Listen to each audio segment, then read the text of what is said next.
Right, guys, welcome back. This is the Above Average FPL podcast. My name is Adam, and as always, joined by Baker. How you doing, mate? I'm good, mate. So refreshed. We are so refreshed. We've done absolutely sweet FA for like 2 weeks.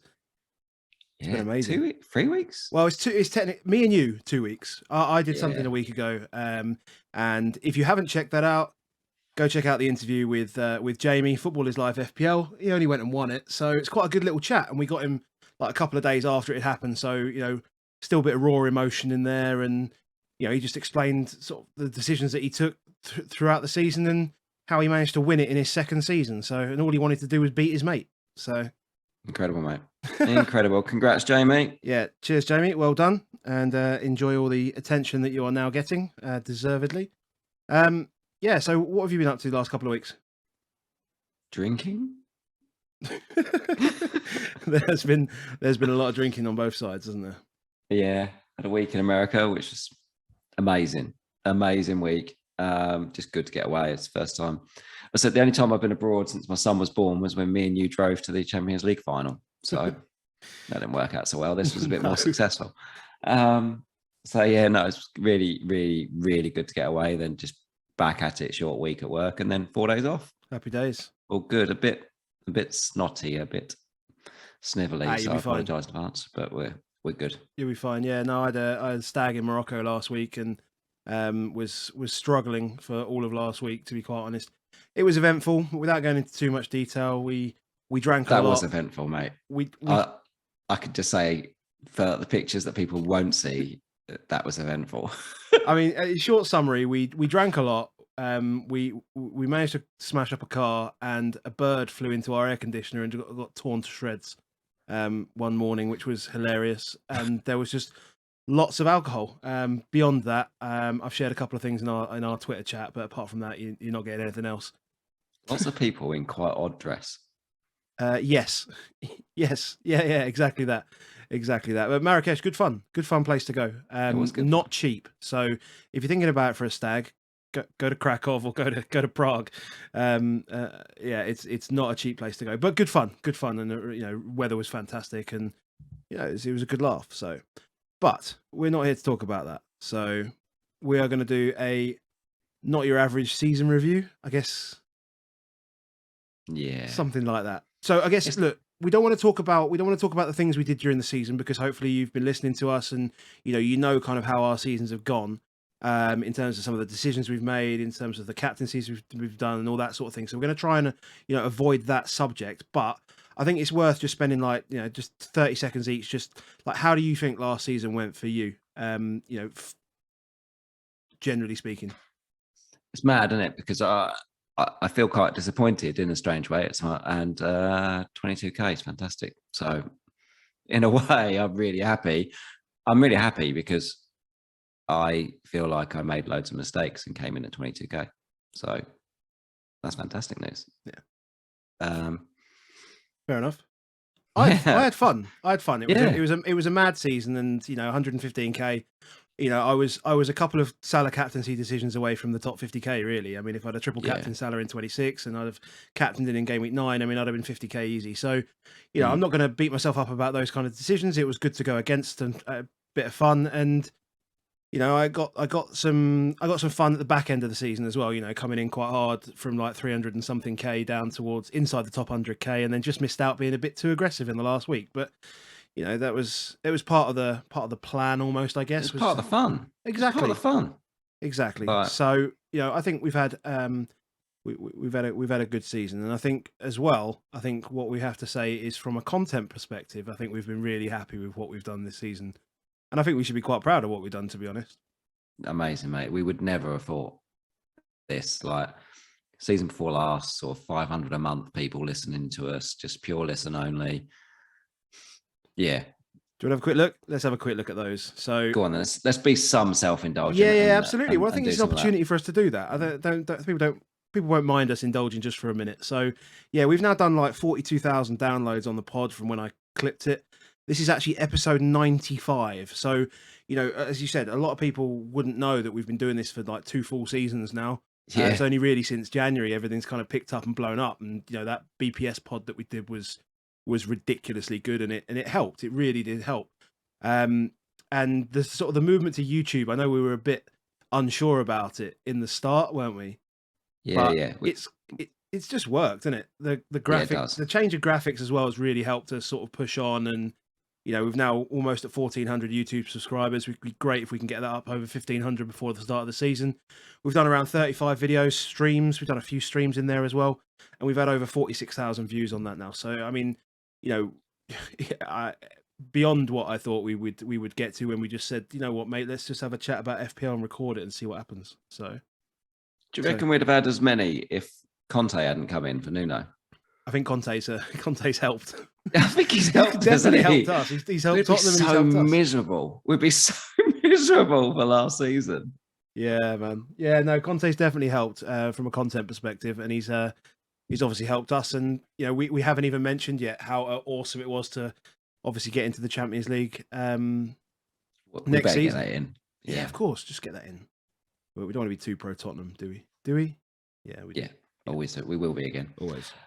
So, in terms of what we're going to talk about today, or before that, actually, I'm just going to plug the pod as always. So, whatever podcast player you're on, Apple, Spotify, Google, we're on there. We're also on YouTube, youtube.com/above-average-FPL. Make sure on any platform you comment, you like, you subscribe, all that fantastic stuff. It really helps us with the algorithms and blah, blah, blah. You hear that on all sorts of other podcasts and stuff, but it really does help. And we'd like more people to hear our content, and we'd like to reach out and engage with more people. So yeah, we're obviously looking to carry on next year. I think we're back, baby. We are back. We'll be back next year. So we've got a couple of weeks before the fixtures come out. But so today, and actually before I forget, obviously the channel is supported by our good friend Dan. Dan is in the crypto space, the play to earn gaming space. So if you're interested in that kind of thing, drop him a follow on Twitter at CryptoBlockDan. Go find out what he's all about at the moment. And he can help you out with anything that you need. Right.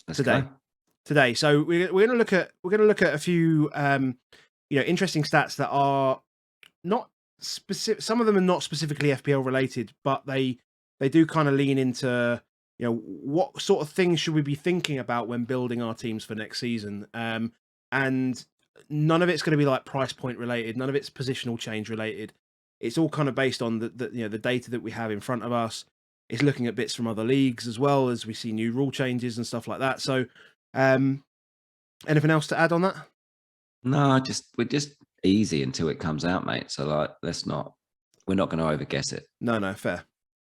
So I think one of the biggest changes we're going to see next year is obviously the introduction of 5 substitutions available to the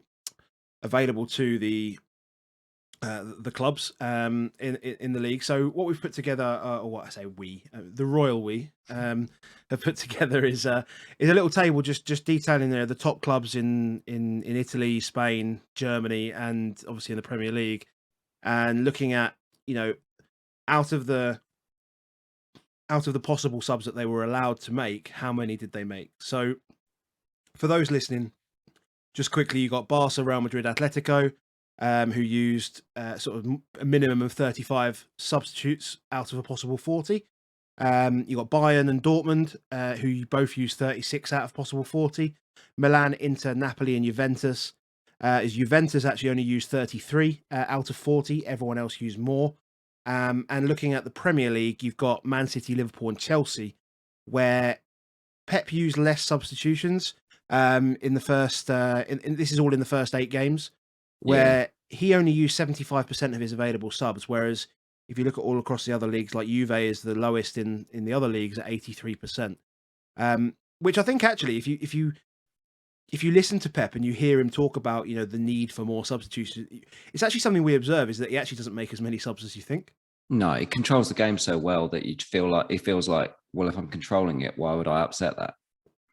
Yeah, certainly. But I think it's we obviously need to be aware of what these clubs are going to be able to do, and obviously all the other clubs as well are going to be able to do in the first 8 games, because we're all wanting to find those players. We're all looking for expected minutes being as high as possible for players, and we need to pick those that are going to spend most of their time on the pitch. And we can look at a few players later on, I think, in terms of who's been subbed and stuff. Yeah. I mean, I just probably on this in the first place. Why 8 games is, well, we know there's an international break at 24th of September. I don't know what the schedule looks like, but I'm guessing that should be a minimum of 7 game weeks, possibly 8 if they fit a midweeker in to try and get us up to the World Cup thing. We don't know how the rules are going to play out, but I'm suspecting, like last season, game week 8 was the most popular week for the first wild card, wasn't it? Yeah. That was when a lot of us did it. So it's around that time. So it's like, well, actually, how do we set ourselves up to start? And is it going to be a big deal? I mean, it looks like a big deal. Inter used 40 out of 40 that they could have used in that first 8 games, 5 a game, every game. Chelsea, for example, I mean, they were hard enough to pick their starting lineups. They virtually use all their subs every game. Yeah. And people do use a lot of subs at the start of the season, especially in those first 3-4 games. That's probably the most common ones is where you see these, where you see the drop off. Actually, it's mostly because they didn't take account of their allowance. So although we've got 5 subs, you can only still do it in 3 occasions during the game. So if, for example, on 60 minutes, you want to make a sub and you make 1 sub, you could then only got 2 more times you can make subs. So you've then got to make doubles, a minimum, if you want to use your 5 up. So what it tends to be is that when they only use 3, it's because they've just gone 1-1-1, like old school. But sometimes if their game's 1, they go, well, let's just use them all. The only time where you can use it more than 3 times is halftime doesn't count.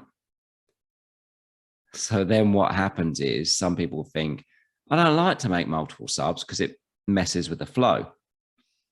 So what I'll do is I'll just take someone off at half time. Yeah.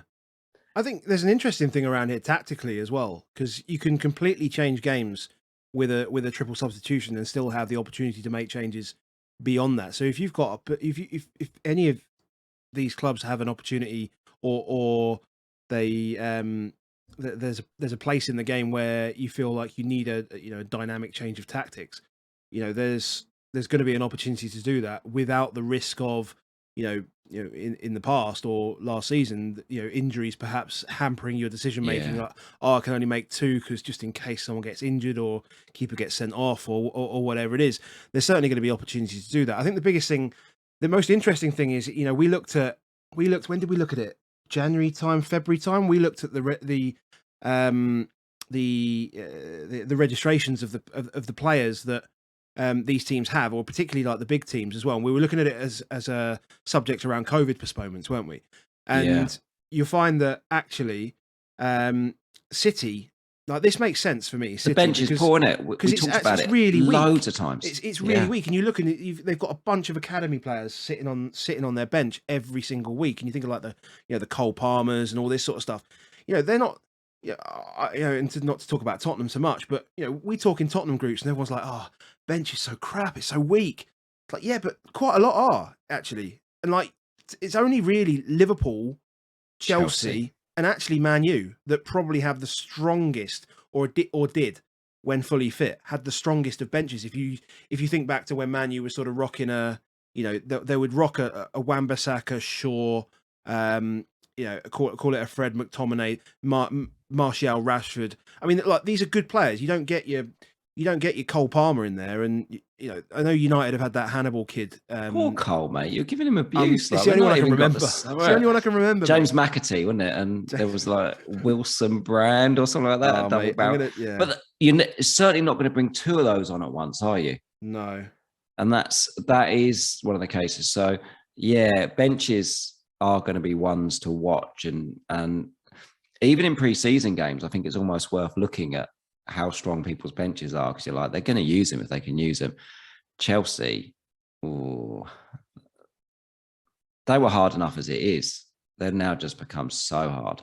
Yeah, I'm just saying. Well, Alonso's not going to. Is Alonso gone, or is he a new contract, or what? He's still around, isn't he? Well, obviously Rudiger's gone, so there's one less. But that back line wasn't. Well, excuse me, that backline wasn't weak from a defensive standpoint in terms of subs. You had Chalobah and all this. These aren't bad players, right? These are not your run of the mill under 23s, under 21s, under 18s. These are players that can play in the Premier League already. So it's going to be really, really hard, I think. The fun bit is, I looked at it early and thought, I'll look at the Champions League clubs, the ones we know.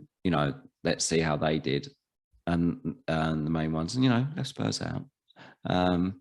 Wasn't full bias, but I then thought I'll just have a look at what happens in the clubs that are losing, because actually what I started thinking is, well, if you're losing at half time, surely you make a sub. And my God, it happens so often. Venezia, Alaves in Spain, every single game they've got a pre 60-minute sub. Every single game they've got one, and almost most games they're doing a 46-minute sub, because they're like, get one done now because we're losing 2-0, and then we'll work the rest out in the second half.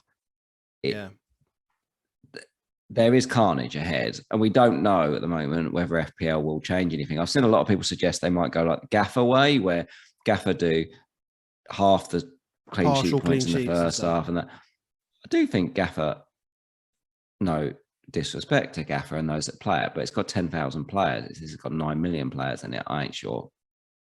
Yeah, I think any other, and that's I suppose going on to game state, any other real dynamic changes to point scoring system. I mean, no one has a clue how the fucking BPS works. I mean, you're going to start adding things like partial clean sheets and recoveries and tackles and stuff. Mate, I've seen all sorts. Rework of the BPS, change of. Yeah. Come on. Yeah.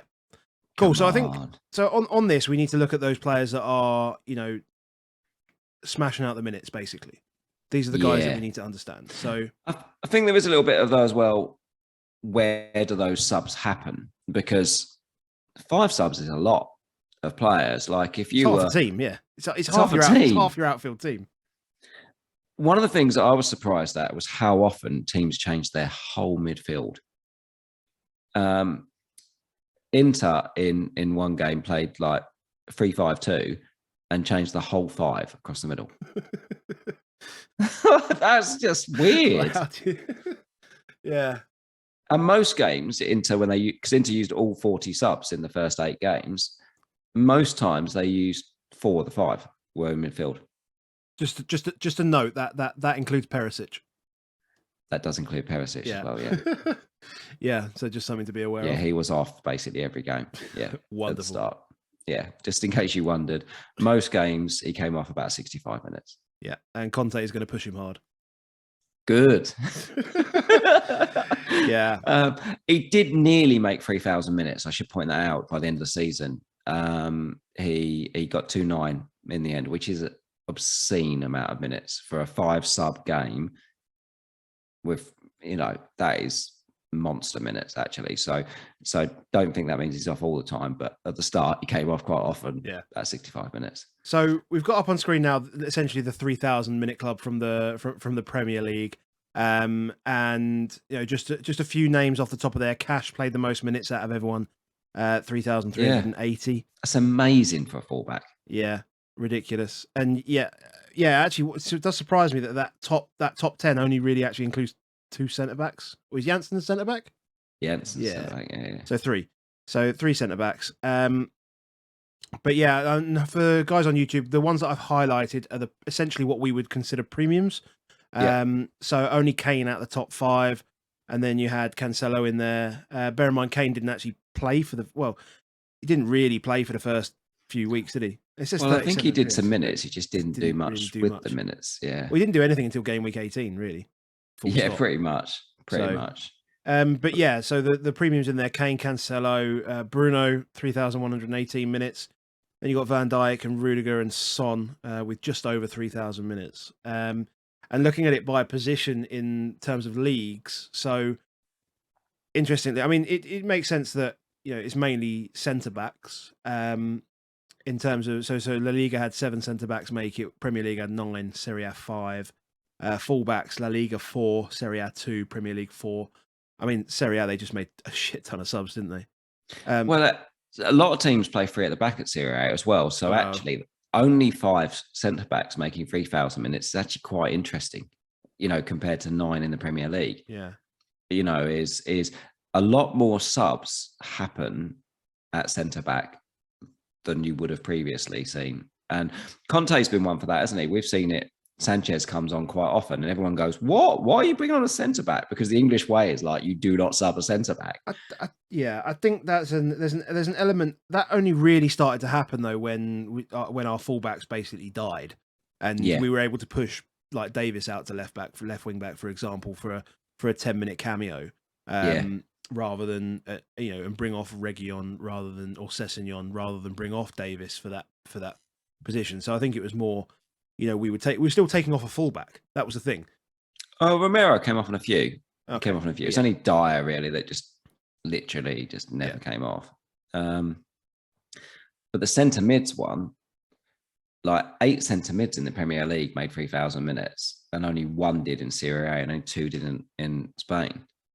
That's interesting. So what we talked about was saying like often you're seeing 4 of the midfield 5 or 3 of the midfield 4 coming off.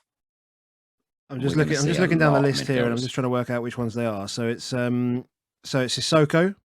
Yeah. Ward-Prowse. I mean, Ward-Prowse will play almost every minute anyway. Højbjerg, Rice, Bruno. Who else are we including? We including McGinn in there? McGinn's in there. Norgard, Souček. Yeah, pretty dull, the midfielders, mate, there. Yeah. It's not that exciting. It's not exciting players. No. So that's just interesting. So in terms that's good news from an FPL perspective, isn't it? If players like Norgard and Sissoko and McGinn, who are not really, they're not FPL options, are they? You think that's good that they're getting more minutes?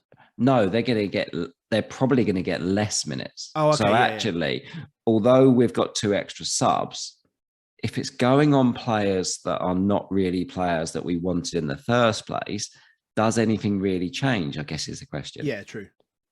That's probably the point that I look at when I look at the positional thing is if more centre backs get subbed, if more centre mids get subbed, who cares? Yeah, it might, So do I think we'll have lots more subs? Yes. Do I think we need to massively change the way we pick players because of the more subs? Maybe not. Yeah, could be interesting. And as you say, I think those first 8 games are going to be key because I think something I didn't mention when you were talking about it was I think a lot of those first 8 games are also, understanding the settled squad of the first 11, especially as well, prior to that first international break, and just making sure that. And it's at a time, particularly when the big teams, call it big teams, big five. Let's call them just all the teams in Europe. They don't have Europe. They don't have domestic cup competitions apart from the League Cup, which is I think first European competition games start between game week 5 and 6. So you've got 4 clean as can be weeks. Then game week 5 and 6 is either side. So that's where it starts getting dicier. But you've got 4 straight up weeks. Pick the best players anyway. Yeah, cool. So, subbed. So, looking at those players that have had a regular kind of early finish, more than 10 subs. Basically, this was the parameter for this one. Fair enough. More than 10 subs. So there's quite a big list there. I didn't even count them. What's that? 5, 10, there's 15, 20 odd, 21, something like that. But and interestingly, like Benrahma is top of that list. Saka second on that list, which I think is really interesting. Jota near the top on 17 times, which kind of feels right. Broja, that's fine, but until we know where he's going to play next year, I'd take that one with a pinch of salt. Son, 15. So Son's the only man really in this list that's a premium. Yeah, really a premium. The closest you've got is the likes of Maddison, Jota, Coutinho, Havertz, but realistically, most of them are your kind of mid-priced options in here. The good thing about Son, though, is he only got sub 15 times because he started 35. He still made 3,000 minutes. So, like, and it doesn't matter. And scored a lot. Yeah, he came off with 10 minutes to go when they were winning. Yeah. That's a regular thing. And you've asked me to highlight the ones in yellow in particular. You mentioned, I think it's the Arsenal and West Ham players. Yeah, we've talked about them before, but they're 4-2-3-1 teams. 4-2-3-1 teams. You have a back four, you have two sitters, and then you have four that go at it.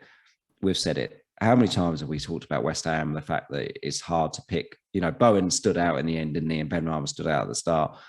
But these guys just change their players so often. Look at them there. There's how many we got there? 7 from those two teams. From those two teams. That's one to watch, I think. It's always been the same, though. I've always said it with West Ham. It's always been Benrahma, it's been Lanzini, Fornals. You've now got Yarmolenko, and then you've got Bowen. You know, that's 5 attacking positions, and you've got even Antonio features on that list as well. So, you know, it's a difficult place to try and pick, and I think that's probably why. I mean, subconsciously, that might have been why people were not going. I mean, apart from obviously all the doubles at the end, but people were not going towards Bowen at the end as well. So anyway, it's just something to be aware of, and I don't think that I can't see them changing tactically either side, Arsenal or West Ham, unless you play for Southampton. Number 9s don't regularly get subbed. I think that's that. You know, Antonio's bottom of the list on 10, but you've got Shea Adams and Brozier there. Other than that, not many number 9s get subbed that often. That's good news from a striker perspective, looking at this season. Mateta's in there, isn't he? But you kind of know it. I'm looking at Havertz as well, thinking, is he? Is he? Well, yeah, he's not positionally in the game at number 9, but he kind of is. Yeah. And you got Ings. I'm sorry, man. Actually, there's loads of number 9s. Yeah. Jota. But they're not really the talisman if they're number 9s, are they? No. That's the thing, in it. Like Zaha stays on or goes central, Mateta comes off, Watkins stays on, Ings goes off. You know, they're just not the big boys. You're clawing back your point. I'm trying to get there. But there are some interesting ones. The Leicester mids. Yeah, but we don't know on the Leicester mids how much of that was influenced by Europe, do we? Like that. West Ham the same. West Ham the same. I mean, and there was a lot of injuries at Leicester as well because of that. And same with West Ham. Was Antonio actually injured for a long? I don't think he was. He was just tired. I don't think he was. He was just tired the whole time. But a lot of injuries at Leicester, particularly around that forward and midfield line as well. Well, in fact, all over the bloody pitch. They had no defence for ages, did they? Have Arsenal got Europe next season? They have. Have they? Yeah. Oh. Thursday nights. Sorry, Mike. Sorry, Mike. If you're watching, mate, we couldn't help Mike's ourselves. definitely watching. He's already asking. He's saying, "I'm waiting for this pod to be released." I told him to have patience. Horrendous people. Yeah. Sorry, Mike. Love you. Yeah. So when you look at them, though, they're mostly the ones that are coming off a lot. They're mostly 60, 70-minute subbers, and they're not really. They're not going to get 1-pointers. Actually, wing backs, if you look at that, there's none, is there? They've got sub more than 10 times. No. No, actually, none of them. No, you're thinking James No Alonso, fullbacks, no wing backs. None from Villa, Cash, Dinian, no. Pereira, whatever.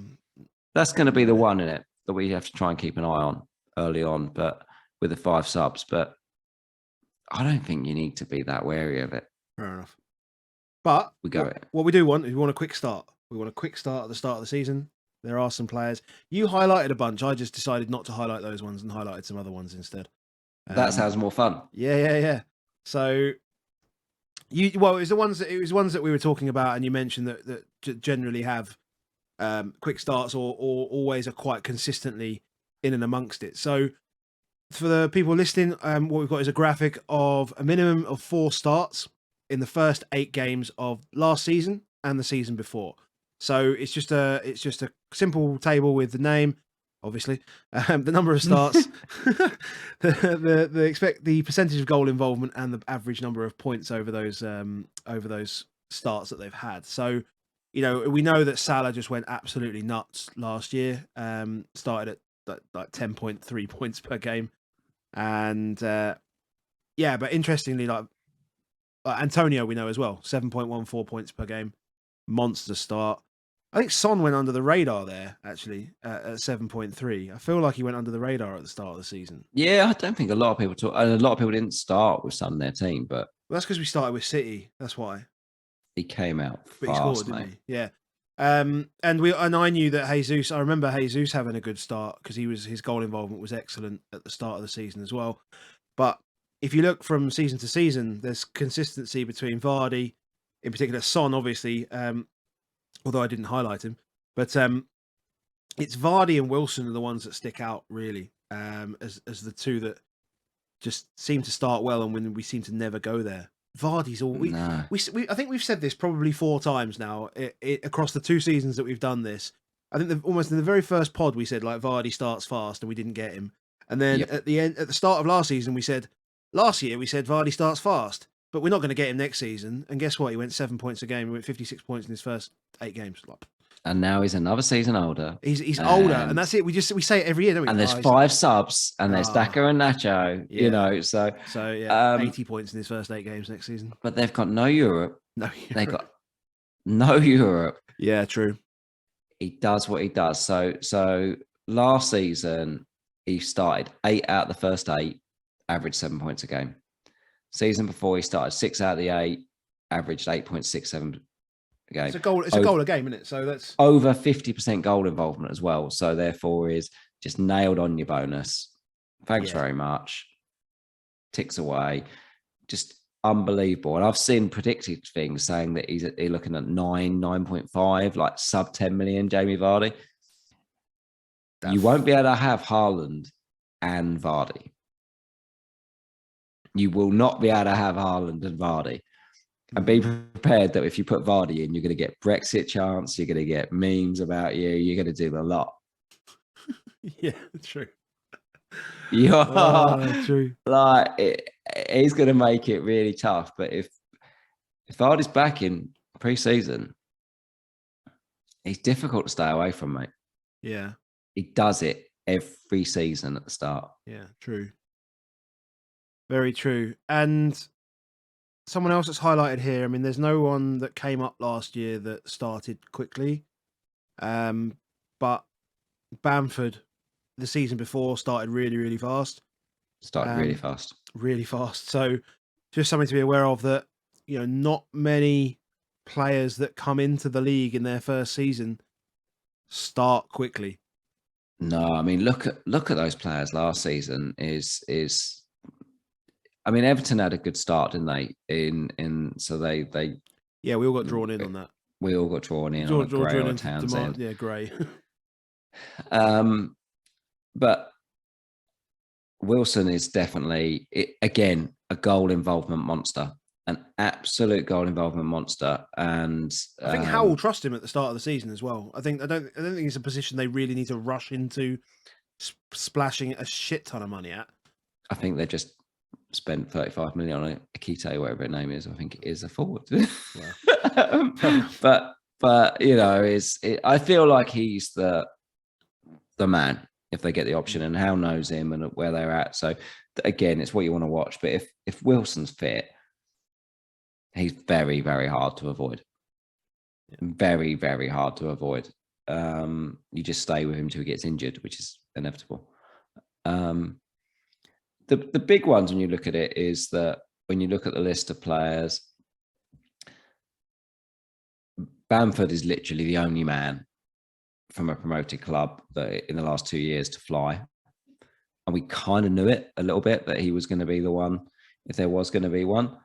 No new signings in either list for the last 2 years has averaged more than 6 points a game. You want to spend 13 million or 11 million or 12 million on Haaland? In 5 subs, Pep? The problem is he's a machine. He is an absolute animal. I saw some stupid these reels come up on my Facebook, Instagram, whatever, and there was just one where he basically drives without the ball from the edge of his own box, and I've never seen anyone run so hard and he sprints the entire pitch, and then just a ridiculously good left foot finish 1-on-1 with a keeper after he's made a run. Yeah, he's going to be. He's difficult to resist, isn't it? He is difficult because you could just season keep it, couldn't you, and just say, yeah, you hey, could. What do you think's going to happen? But I mean, yeah. And the thing about Haaland as well, I mean, there's no risk of fatigue either, really. There's actually like zero risk of fatigue. Injury is probably the only problem that you've got with him because he's not going to the World Cup. But yeah, the best, anyway, as your little graphic shows, the best incoming player in the last 2 years was Timo Werner. And everybody ridiculed people for picking Timo Werner. Yep, including me. I've seen a lot of people talking about Bundesliga tax and all that stuff. The average detriment, I saw a stat today, the average detriment of moving from the Bundesliga to the Premier League is 17%, which is exactly the same as the Championship to the Premiership. Really? 17% from the Championship, 17% from Bundesliga. So there is such a thing as tax, Bundesliga tax. It's not Are you going to be? I mean, we're all going to be Haaland Mitrovic anyway, aren't we? Yeah, so we're going to pick Haaland, who's going to score 17% less than he scored, and we're going to pick Mitrovic, to score 17%. But actually, if they both do what they did last season, 17% drop is still it's fine. Crap load of points. Yeah. Mitrovic 43, 44 goals or something. Yeah, we'll take 17% less. He'll just cruise the Golden Boot. So what we should do is probably pick Vardy and Wilson in our game week 1 team, and what we will do is pick Haaland and Mitrovic. Brilliant. Okay, cool. So cool. Now we'll just run through some run through some stats for some of the different positions, and then finish off looking at like the 150 point club. We can't do the 200 point club because who got the assist of coin that, so we're not allowed. Yeah. So we go lower, and then we'll always have more entrants. Yes. Perfect.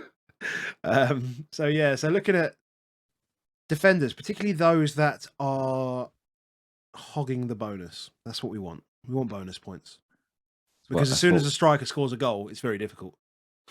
It does. To get on. It does make it very difficult. So our beloved Bednarek holding us up at half a point. I love the way you included him. I felt like you just got him in there. I'll be honest, I would have started it as a limit of whatever it was that got him in. I saw that and I thought he's done that. He's done that on purpose. But there are some interesting ones. So James is top. I fucking hate James. Yeah. We hate James, right? But 1.18 bonus points per game. 33% goal involvement when he's on the pitch. Yeah, it's mad. So if he starts a game, regardless of cleans, if Chelsea score 3 goals, he gets a return. He gets a return. Yeah. It's just absurd. I actually don't mind if he gets subbed off every game because I actually think he'll start more games because they can always sub him off.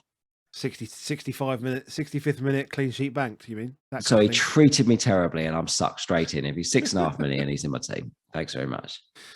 Oh, amazing. Trent's an interesting one. I mentioned this just before we started, and Trent's an interesting one because he hasn't picked up max bonus. He didn't pick up max bonus after game week 28, and he only picked up 1 bonus point after that, and that was in game week 29. He picked nothing up. He missed, to be fair, he missed 3 of the games between 30 and 38, but nowhere near the bonus. Which I think is, I mean, the fact that he's sitting on 1 bonus point. Yeah, still finished it. It just shows how mad he was. I think when we did that bonus pod, he was on like 1.8 a game. It was just a phenomenal. Absurd. Especially because he did it when Salah was already coining 3 bonus points most games. It was just a phenomenal thing. Him and Robbo, we shouldn't forget that. There's 6 points. There should be 6 points available in bonus. And those two, between 2 teams that play a game, and those 2 average 1.8 bonus per game between them. Yeah. It's absurd. Yeah. Absolutely. And then you've got Matip on 0.65. Yeah. And you wonder why Salah's not getting bonus as well. Why he hadn't been getting bonus. I mean, I know he dropped off, but still. Yeah. It's crazy. It's big. It's big.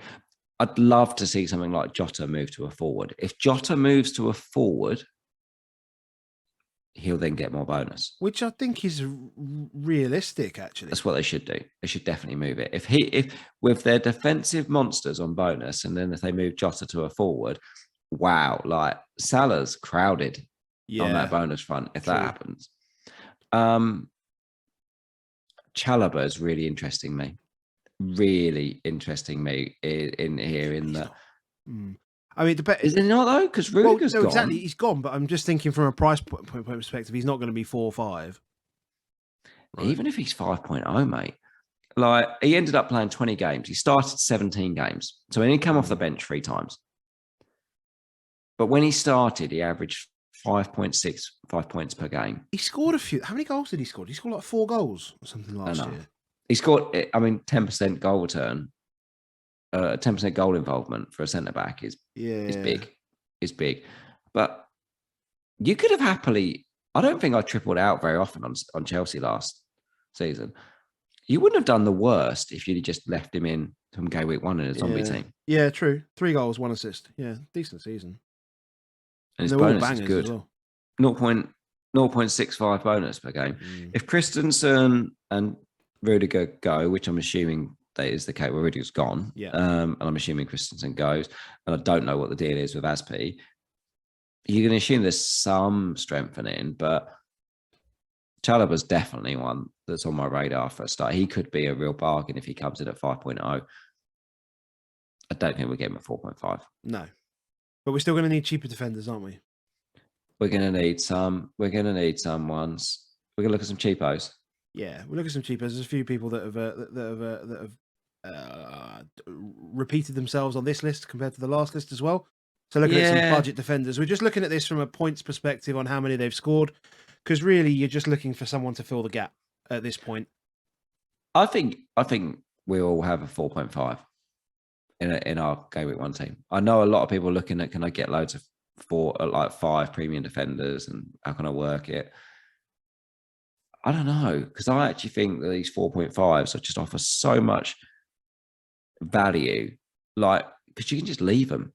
If you'd have just left Cody all season, playing every game, chugged out 4 points a game, if anyone looks at what their average bonus points was, when an auto sub came in, I guarantee it wasn't 4 points a game.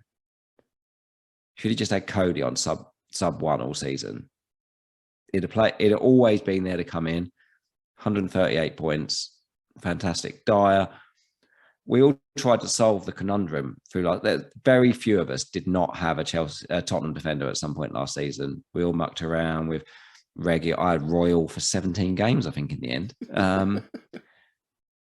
But we saw people muck around with Davies and Reguilon and Sessegnon and all sorts of things. Chucking out 132 points at a £4.5 million defender. If we get a gold, if we get someone off this list, so this is my list to just look at and think, if one of these comes in at 4.5, just be aware on it, because we might get lucky. Palace guys, Anderson, Gay and Mitchell all delivered over 100 points, which is for a 4.5 defender is fantastic. If any of those come in, you won't go too far wrong with it. The Brentford boys, Henry and Janssen, fantastic. The Arsenal ones, I'd be really interested to see what happens with Tierney, whether one, I think I've seen a few links away, and one whether he's fit or not, and how they work it, because they clearly don't fancy Tavares, and the fact that Tomiyasu came in at the end at left back. Yeah. 5 points a game. You might get a cheapo there. Any Tottenham defender, if you get him at 4.5, is well worth it. Any Arsenal defender at 4.5, Palace, Brentford. Yeah. Even Wolves, Kilman, Ain't Nouri at 4.1, he finished the game at 87 points from 20 games. Yeah. He could easily be a 4.5. I'm not against those players. Might even get a cheapo from Dunk. I'm sort of hopeful because he was started at 5 million, went down to 4.8. They'll chuck him in at 4.5. They might just make a little mistake there and chuck him in at 4.5. But well, they're going to have to. What was? Oh, Cooch was 5, wasn't he? We're not going to get Cooch less than 5. No, I know, but what I'm saying, I was just wondering whether Cooch was 4-5 and then went up, or Cooch was 5 and then went down. I think he was 5 and went down. Yeah, yeah, I think a lot on him. I mean that's not a bad return. 126 points from 35 games in his first season for Brighton. And I mean, Brighton's best fitness monster, mate. Yeah, because I don't think those first 3 games he was available, because he signed right at the end of the window, didn't he? And he still managed to do 35 games. Ridiculous. So these are just some names to go, right, when the game comes out, I'm going to look at this list and go, are any of these 4.5? If they are, I'm interested. I had a little look to see about auto subs, because you mentioned like 4 points is good. I checked mine, absolutely not worth it, because I bench wankered a few times. I looked at yours, and you're basically bang on 4 points in auto sub, but that's because you got Livramento in like 5 times. But loads of times. Points. Also, loads of times I had like £7-8 million players on the bench to come the end of the season. Yeah. So right, moving on, midfielders. So there's just so many here. I mean, this table is absolutely huge. There's 22 players on here, just averaging more than 4 points a game. Just so many players. Midfield was just gold this season, wasn't it? It's just gold. If you quickly flick to the next one, which is strikers, and just see how, right, so these are strikers averaging about... Let's just, I'm just going to count these, right? Very quickly. There's 5, there's 10. I should do this on Excel. 6, I think. 26, I think. I've got the Excel. Yeah, I should have done it on Excel. Right, so 26, and then you go to number 9s, and there are 12, 13. Yeah. Half as many. Like, and I even gave him a little bit under the 4 points, but the start. Yeah. But so back to midfielders. I guess it's just mid-price mids. I've seen a lot of people talk about what I'm going to do is pick like 2 7.5 strikers. 7.5 strikers don't cut the mustard. They just don't do it. Well, last year especially. I think the season before it was okay when you were looking at Jimenez, Bamford. Yeah, but they were okay. You get the odd one which gets to like 180, 190, but you kind of know it's coming, you know, for it is midfield, mate. There's just always going to be options that come in between the 5 to 8 million mark. There's some ridiculous ones. Monsters. Here. Below 7 million. You've got, I mean, as a start, you got Kulusevski up there, who's only played 14 games, which is, I mean, I know it's points per game, but it's still mad to see him up there. 6.3 points per game. Yeah, just join the league. Do you want players that have flown, actually? Kulusevski. 6.3. Right. But I mean, below 7 million, Maddison, Bowen, Bruno Guimaraes, Barnes, Benrahma, Saka, Smith Rowe, who kept fucking coming on and scoring goals, Zaha, Martinelli, Ward-Prowse, Trossard, Gallagher, and even Rafinha. I mean, there's so many under 7 million there. It's crazy. So many. We'll get a few. We will get a few. Like they won't. I've seen loads of people saying... You can't price us out of all of them. You can't price everyone's 8 million. Everyone's 8.5 million. They won't all be 8 million. You know, Maddison was 7.0 to start this season.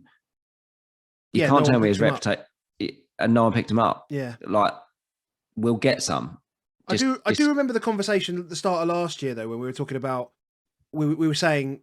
Because the season before, we were kind of blessed with a 9 million KDB, a 10 million Bruno, an 9 million Son. And we were just able to just build this monster side. And we knew we weren't going to get that last year.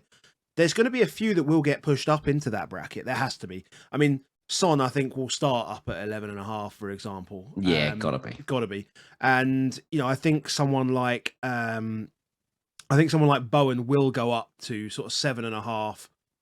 People are talking about 8 million. I think, yeah, potentially actually he's talismanic for them, really. So he could be 8 million. I mean, did they get Bruno Guimaraes' positioning wrong? Did they? So he might be 6.5. I don't think he's going to be much more than that, though. He won't be more than 6.5, mate. So it'll be 6.5. And 46% goal involvement in his 11 games. Yeah, ridiculous. Fantastic. Don't forget, the interesting part with these guys is that because of the subs, I think you'll rarely get an auto sub now. And I think there's certain players where that actually is okay. Like Mahrez, for example. So Mahrez averages 6.93 points when he starts. I wouldn't be surprised if Mahrez drops in price rather than goes up. It wouldn't surprise me if he's 8.0. Yeah. He's getting older. He's going to want to play. But I reckon he'll come off the bench. He only started 15 games. Yeah. Mad. 15 out of 38 games he started. Not many. Kulusevski started 14. Joined in January. That's insane, isn't it? But if he's getting 20 minutes every game, he might not need much more than that. True. Like, if he's always going to get the option to come on because he got 5 subs. Yeah, that's very true. That's very true. And I think now they've got a finisher because they never had a finisher before. I think Grealish could be interesting next year as well on that. As good as the midfielders are, when you look at some of those numbers, like Kulusevski started 14 games. That should weigh things, saying Luis Diaz started 11 games. So Luis Diaz almost started as many games as Mahrez, and he was only there since January. Yeah. That is a good sign for those players because actually we have got a host of players that only started 20 odd games, low 20s as well. Foden only starting 24 games is actually, considering I think of Foden as if he's a fit and available, because that's what I hear Luke tell me, he's in the side. He missed 14 games. Yeah, it's a lot. That's quite a lot, isn't it? Barnes, I think of Barnes as not being reliable and starts. Foden started as many games as him. What do you do about it? Yeah. Jota, an interesting one. Jota 27 games. Yeah. I think Jota ended up playing 35 games in total. Not bad for a rotation risk. Either off the bench or starting. Yeah. Yeah, Havertz is interesting. Havertz is low, and then Arsenal's interesting. I mean, we talked about we mentioned earlier about all the subs and stuff. Like Arsenal's interesting as well from that perspective. Martinelli, Smith Rowe, Odegaard, all those kind of guys. Saka obviously subbed off a lot. He'll start a lot, but yeah. Like Fernandez at 11.6, averaging 4.29 points per game. I mean, he'll be down 10.5, won't he? Didn't score a penalty in last season. Oh, he'll be down to 10, 9.5, 10 million, Bruno. I mean, I think genuinely 4.3 points a game. I wouldn't buy him for 10 million. They should make him fun. They should. Wasn't it De Bruyne came in at like 9.5? Wasn't it the season? 9. Was he not 9? They should have some fun with Bruno. 9 million Bruno. It'd be interesting. Especially with a new manager. Like, they should have some fun there. Could be interesting. That make you make a decision, wouldn't it? And as you say, no penalties. It's the big gap we miss is you suddenly go 7.5, 12, basically, in this game. It's true.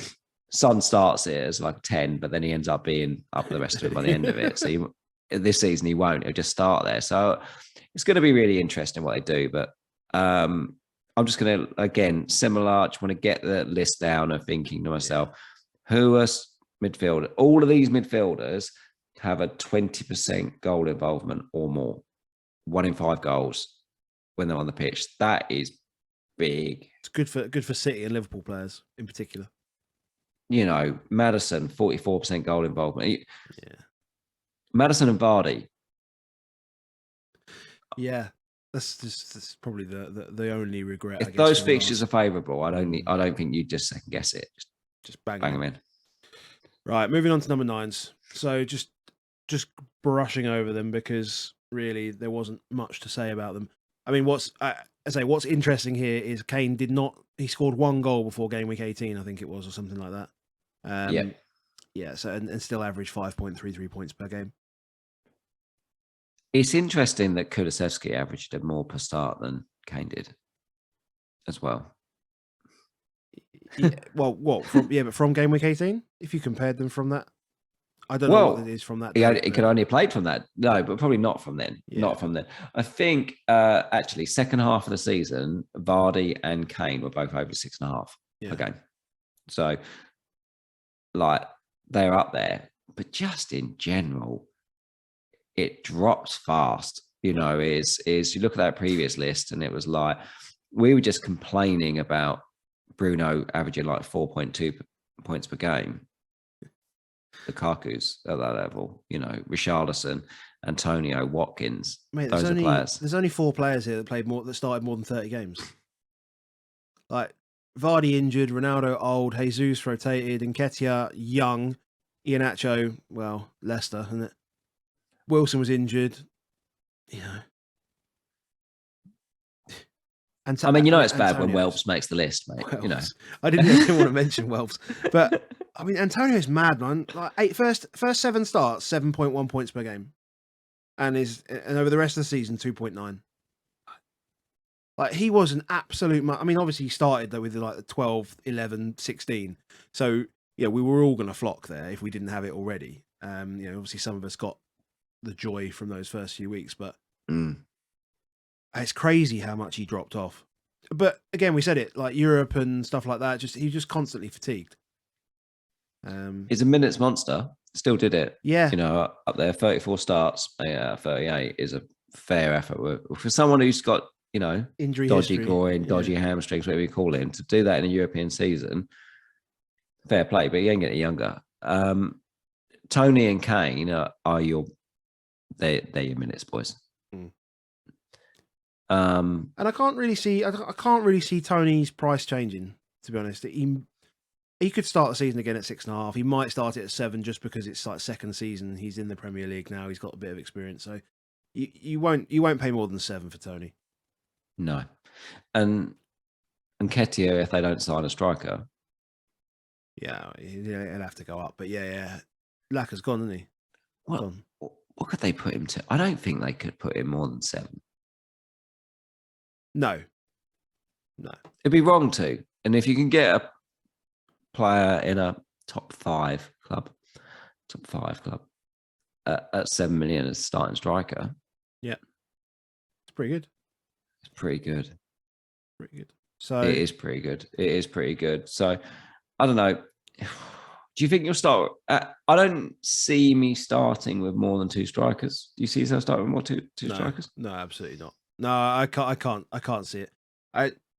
One of the things I don't think, as you said, we're not going to need our bench as much this year. I don't think. No. So, if anything, it's like tactically from an FPL perspective, that wildcard bench boost is like really big now. Even like game week 1 bench boost could be a big thing because you're almost guaranteed to get minutes, right? Yeah. Although how many minutes are you going to get? To be fair, actually, I'd probably still want to roll the dice with a double on the bench boost. But I think I will be, I'm saying this now, but I'd probably be more inclined to really align that wild card to bench boost and not trigger happy when trying to get Everton assets in or something like that. We're gambling on chips. Yeah. We're not even got the game up. We said we wouldn't do this. We said we wouldn't do it. We're already talking about prices as well. We said we wouldn't do that. Yeah. Right, moving on. So yeah, just to talk about the 150 point club. And Allison 176 points. Lloris 158 as well, and I owned him for a bit of that. You did, mate. You did. He was cock blocking me from going triple up on Spurs with Doherty and Kulusevski, but yeah, I did have him for a bit. In fact, I'd have probably been better off keeping him. Yeah, through the back end because I think we conceded like 6 goals in the last 15 games or something ridiculously small like that. It's a solid season, mate. Yeah. When I look at this list, so these are lists of players, those who are listening, of players that got over 150 points. Only 7 players, 28 players on the list. Only 7 of them are from teams outside the top 4. 21 of them are from teams inside the top 4. So keep telling me. Oh, the good players do good stuff. From good teams. Yeah, good players, good teams do good teams do good stuff. And then you focus on doubles with crap teams and it goes wrong, potentially. Yeah. Or it's more likely. Yeah. Over and over we did that. If you're likely to move outside of the top 4 teams, midfield's normally the way to go. Yeah. And you kind of know those players. Maddison, Bowen, Saka, JWP, Bruno, Zaha. It's you obvious. Kind of know those players. Yeah. They're obvious players. That they really are talisman of the team. Very often penalty takers. Just the leader, really, of what you see, and that you can sense it. So I think when you're trying earlier, only two strikers scored more points than Bernardo. Yeah, only 2 strikers scored more points than Bernardo Silva. Kane and Ronaldo. Yeah, that's why you pay 12 million for him. Yeah, true. You've literally got to pay. I think there's a thing where people always will compare it and say, why would I have a 12 million striker when a £7 million midfielder could be there? And it's like, well, because you need a striker. And actually, the other question is, why would you spend 11 million on a Mane who got 183 points when you could spend 7 million on a Maddison who got 181? Because actually, Kane and Maddison was a lot better than, say, Mane and Watkins. So actually, you can't really replace the points that you can get from those £12 million strikers, those premium strikers. Those strikers are premium for a reason. So I don't think I'll ignore a premium striker for the start. Whether it's Kane, Vardy or Haaland, probably let fixtures decide a little bit. Fair enough. Midfielders, you can get some bargains there, can't you? But in defence, I mean, premium for a reason again. Yeah, big. Do you think you'd start with less than 3 premiums? No, I don't think I'd have 4 though. I don't think I would have 4 because I think there's probably a diamond in the rough somewhere, and it doesn't need to be it doesn't need to be at the level of like Reece James isn't on this list, for example, but it doesn't need to be at the level of him. It can just be probably, as you say, fixture dependent for the start of the season. But yeah, you don't need to go too much detail into that. But there's enough there that you can. But if you can find that 4th one from the big teams, it makes a difference. So that I think Tottenham are going to be a good avenue into that. Actually, Tottenham are going to be an avenue there. Yeah, if there's a Tottenham defender that's around 5 million, there's a Matip. Even the Chalobah, as I mentioned it earlier, if there's somebody that stands out that says they're 5 million, yeah, Matip's. I feel like we've lost it if you haven't already had him, because I don't know, like Konate starts the Champions League final. They're not just going to play Matip every week from game week 1. He's not getting younger.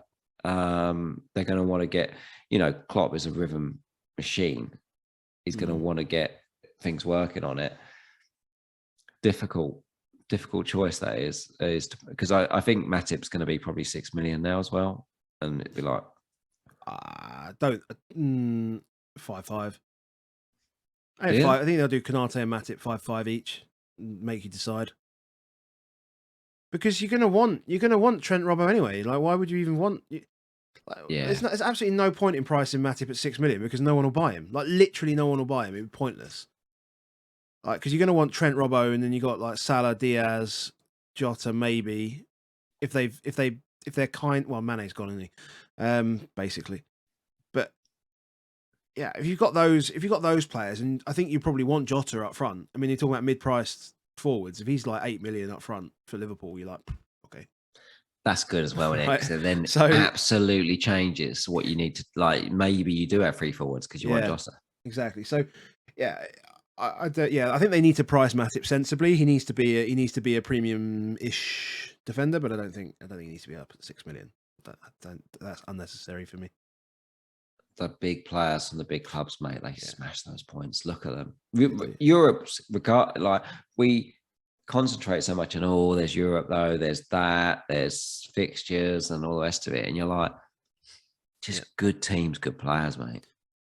Yes, mate. Yes, cool. So that's basically our little review. Our little review of what's gone by. A few food for thought for next season. Game may come out in the next couple of weeks, given that fixtures are rolling out in 10 days from date of recording, which is the 6th of June today. It's not long, mate. No, it's not long at all. So, but we did ask if anybody had any questions at all to go alongside the pod. So, I will start with the FPL ones, and then we'll finish with FPL JMO, who understood the assignment when I sent out that tweet. So, a couple of questions. So, Black Wolf has said, do you think any changes need to be made in regards to how players are classified, given the emergence in recent years of false nines and more attacking wingers? Not necessarily moving a mid to a forward, but actually changing an FPL team structure. So, do you think they're going to do that? I don't think they've changed the way FPL is. I don't see it. Like, I don't see him suddenly. Oh, it's a 4 forward. Is a just nah. No, I don't see it. I think player classification always happens, but I don't know. I don't think they mess around with it too much. Okay, fair enough. You?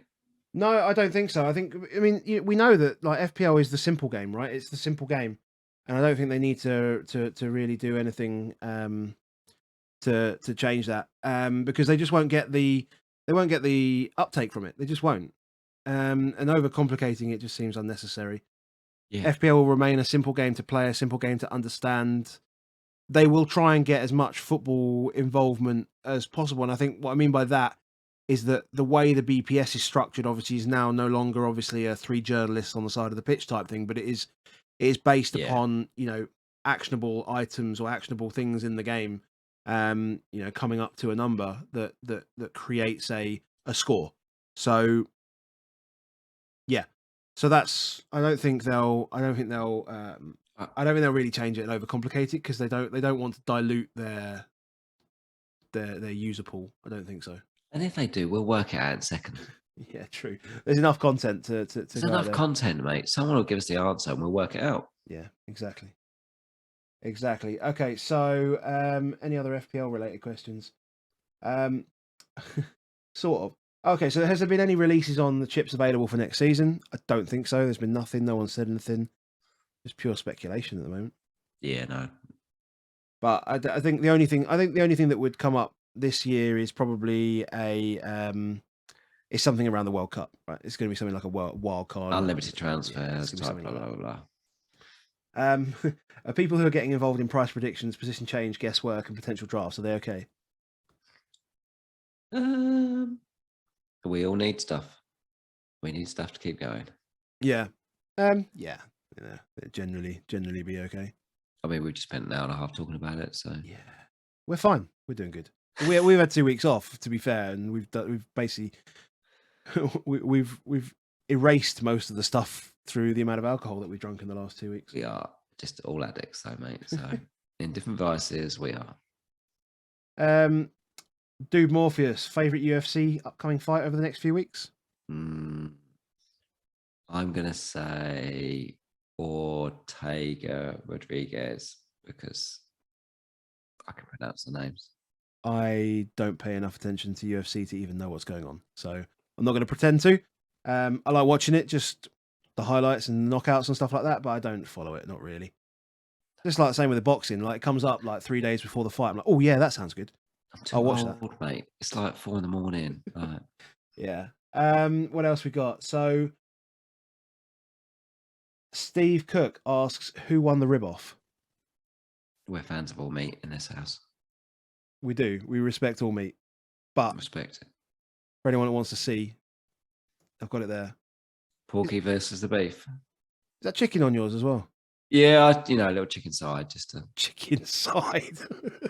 Go offer the guests a couple of options. Fair enough. Yeah, so beef and chicken on the top, pork ribs on the bottom. Just both winners, to be honest. Random. Random. If you prefer either on, drop something in the comments. Let us know. Yeah. Right, back to this. So now FPL_JMO, 3 questions for us. Is it 3? Yeah, last 3 questions. What seems more correct, ticking a checkbox or checking a tick box? I love to tick a checkbox. I think ticking a checkbox. Yeah, absolutely love it. I think ticking a checkbox. I've done something to my neck here, and it's bleeding all over my top and everything. Oh my God, you have done it. Really weird. Love bite anniversary weekend. Is that no love bite? No. Moving on. Lose one of these forever: IPA, cider, or stout. I want to say stout actually, but I think I might lose cider.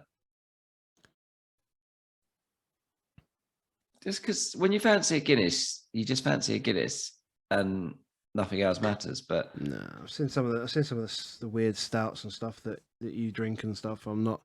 That's not for me. I'll lose the cider. Yeah, I'll lose the stout. Thanks. I'll quite happily have an IPA or a cider. Very much. Although saying that, I'm drinking a pilsner tonight. But there we go. There we go. Final question: the first music record you ever bought? Can you remember? You're quite Vanilla old. Ice Baby on tape.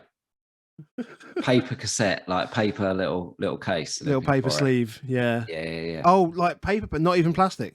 Not even plastic. Oh, mate, that's older than me then. So mine was Jamiroquai, Deeper Underground, from the Jurassic Park. Godzilla, wasn't it? Godzilla? Or is it Godzilla? Godzilla. Yeah. Definitely Godzilla. You know how shit I am with films. Yeah, you are shit. So JMO, you understood the assignment. Well done. And I guess the only other thing to say is thank you very much to everyone for listening this season. We've really appreciated you coming along, and we've really appreciated talking to you, for you, with you, whatever it is. Whatever. We'll stream more. We couldn't be bothered tonight, but well, no, it's because we're 2 weeks late with the content, mate. To be honest, we're too busy getting pissed. Yeah. But we'll stream more. We'll do more stuff and get involved. Cool. Enjoyed it, mate. Roll on the summer, mate. Roll it on. Nice 10-day break coming up. We'll find a way. Cool, man. We'll get some more out. Speak later.